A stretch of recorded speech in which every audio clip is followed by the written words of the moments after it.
She slammed the door so hard the picture frames rattled, and I knew, deep down, something was off.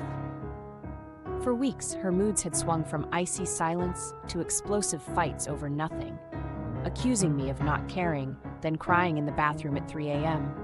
I convinced myself she was cheating, and every kiss felt like a lie, every laugh forced. The tension got so thick I couldn't breathe, and I started looking for clues in the way she dressed, the nights she came home late, of the way she flinched when I touched her phone. But I never found anything concrete, just more questions. Then last Saturday, I came home early from work to find her in the kitchen, clutching a little velvet box and sobbing like she'd been caught red-handed. It wasn't my birthday or our anniversary. My stomach dropped. She begged me not to freak out, but the words tumbled out anyway. Something about how she never meant for it to get this complicated. About how she still cared for me, but she needed closure. I thought she was going to confess to cheating, maybe with some guy from her spinning class. Or, hell, even my own brother.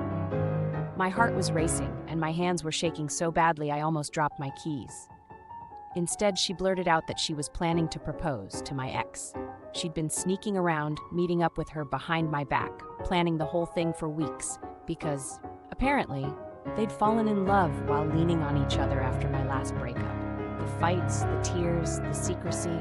It wasn't about me at all. It was about her guilt and her fear that I'd hate her forever. I didn't know whether to laugh, scream, or just walk out and never look back. The betrayal hit me in a way I didn't expect. Suddenly, every memory felt like a lie. Not just with her, but with both of them. I wish I could say I confronted her with some grand speech, but all I managed was a choked, "Are you serious?"